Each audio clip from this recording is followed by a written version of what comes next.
we've got the legendary Ed Wood, Dracula himself, Bela Lugosi, Big fat snails. masterful use of stock footage, a satanic wedding, and a rape scene. It's Glen or Glenda, but is it watchable?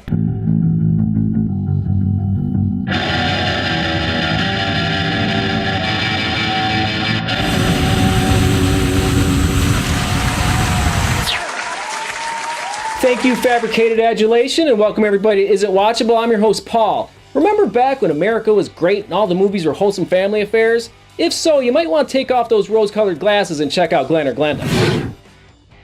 What can you say about the great Ed Wood Jr. that hasn't already been said? For a filmmaker who has never made a respectable mainstream movie, he's more of a household name than many Academy Award winners. He's often called the worst director of all time, but that's debatable. What's not debatable, however, is how prolific and consistent he was at churning out bad movies. In addition to Glen or Glenda and the fan favorite Plan 9 from Outer Space, there was also Jailbait, Bride of the Monster, and Night of the Ghouls, to name a few. What also makes Ed Wood a kind of lovable anti-hero in the world of cinema is how his reckless enthusiasm comes through in all his works. This might be best illustrated in Tim Burton's beautiful 1994 quasi-biopic, Ed Wood. While the film makes no secret about taking some creative liberties, what shines through is a portrait of a writer and director whose love of the art is far greater than his skills as a filmmaker.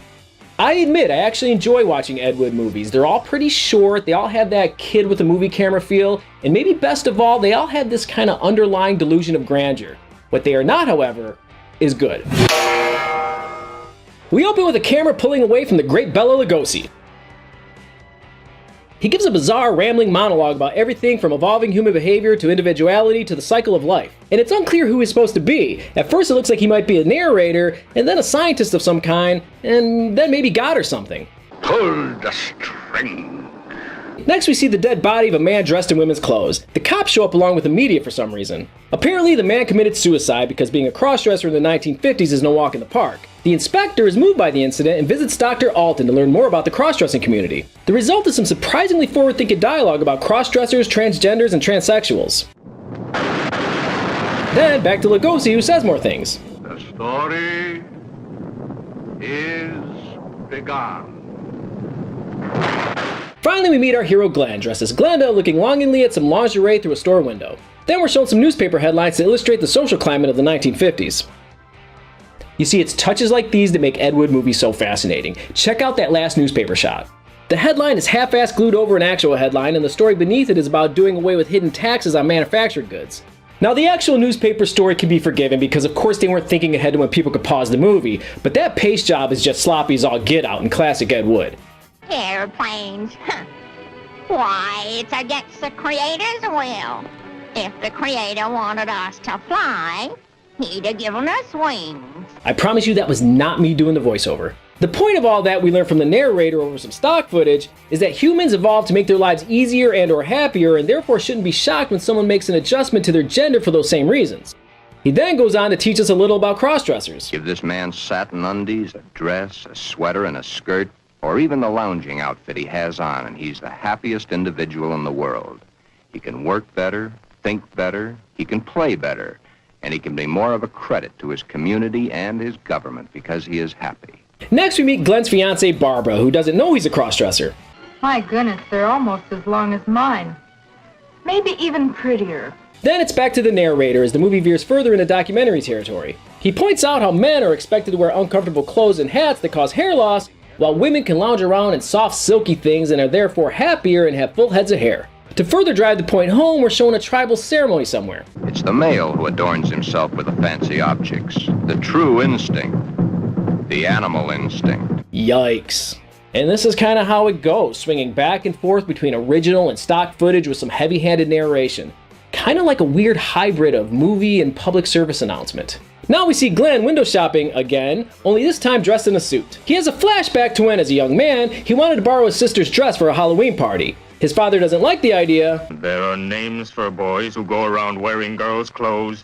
But his mom is supportive. You go ahead and wear your sister's dress, Glen. You always did look much better as a girl than you do as a man. Then one day his sister walks in on him wearing some of her clothes. Transvestism is the term given by medical science to those persons who desperately wish to wear the clothing of the opposite sex. yet whose sex life in all instances remains quite normal. The narrator continues to tell us how cross-dressers are everywhere and in all walks of life. Meanwhile, Glen struggles with when to tell his fiancée about his cross-dressing, and she definitely doesn't make things easy for him. Here we are, two perfectly normal people, got to be married and lead a normal life together. Subtlety is not one of Ed Wood's strong points. The conversation is interrupted by a stampede of buffalo. Hold the string! Hold the string! Later, Glen is, you guessed it, window shopping again, but this time he decides to go in. He asks the saleslady for a sheer, black, size 12 nightgown, which she just happens to have behind the counter. More stock footage and voiceovers. This time it's two co-workers talking about the sex change they read in the paper. Just think of the unhappy life. The miserable time this world of ours must have given that poor guy. Maybe society should try to understand them as human beings.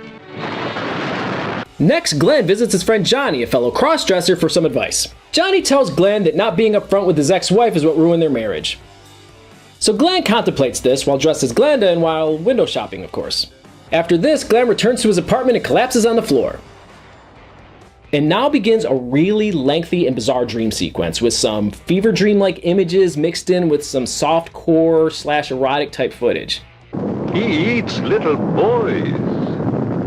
Bobby ducktails and big fat snails.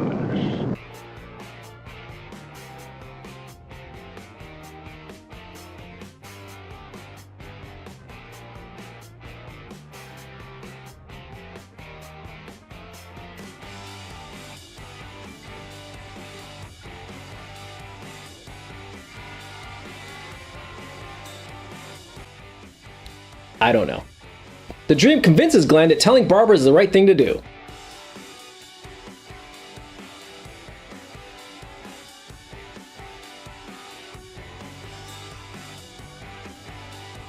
So that wraps up that story, and now we get to plot number 2, but to be fair, both parts are really number 2. Alan is a boy who doesn't quite fit in with the boys or girls on the playground. Instead of playing sports, he likes to do things that women enjoy, like cleaning. In 1941, he's drafted into the Army, and while he excels as a soldier, he secretly dresses as a woman whenever possible. This also gives the movie an excuse to use a bunch of World War II stock footage. After his discharge, Alan starts seeing Dr. Alton, and they discover that he is a pseudo-hermaphrodite. A hermaphrodite is one who has the organs of both the male and female in plain sight. A pseudo-hermaphrodite is one who has one perfectly formed organ of either sex and one imperfectly formed one that's difficult to detect. So Alan has a big decision to make. Alan had to decide whether he wanted to become a man or she wanted to become a woman. Both were completely possible. Small boned, fair of complexion, his hair thin like a woman's, his body slim, hips slightly girlish. I think someone has a crush. Alan decides to have the sex change, and the operation is a success. But apparently he's not truly a woman until Bela Lugosi says he is. And now that Alan is a woman, she can go window shopping, because what else would she do in this movie? Finally, we come back to Glen and Barbara, where Dr. Alton suggests that, to cure Glen of his cross-dressing ways, Barbara take on the qualities that Glen was looking for in Glenda. It stupidly works, and the two live happily ever after. Is that even a movie? It's actually half movie, half documentary, a kind of docudrama, with a dash of autobiography tossed in because Ed Wood was a known cross-dresser himself. In fact, it was his cross-dressing that helped him convince producers that he would be a good fit to write and direct this movie. Like many filmmakers today, Ed Wood had a go-to stable of cast and crew, many of which were close friends or personal acquaintances. Actress Dolores Fuller, for example, who played Barbara in this film and appeared in a number of other Ed Wood movies, was Wood's girlfriend. And of course, much has been written about Ed Wood's relationship and near infatuation with fading film star Bela Lugosi, who played whatever he was supposed to be in this movie. Lugosi is best known for his definitive turn as Dracula in the 1931 film of the same name. But when Ed Wood met him, Lugosi was mostly out of work and struggling with addiction, so likely willing to take any role that came along. And while some have accused Wood of taking advantage or exploiting Lugosi, others have described their friendship as one of mutual respect and friendship, with Wood generally wanting to help the actor regain some of his past glory. As you can clearly see from all those shots of lightning and busy freeways and battlefields and stampeding buffalo, Ed Wood loved him some stock footage, kind of a trademark of his. But oddly enough, that lengthy dream sequence with the old-timey strippers and the rapist wasn't his doing. That was added in by producers to pad the running time and to spice things up a bit.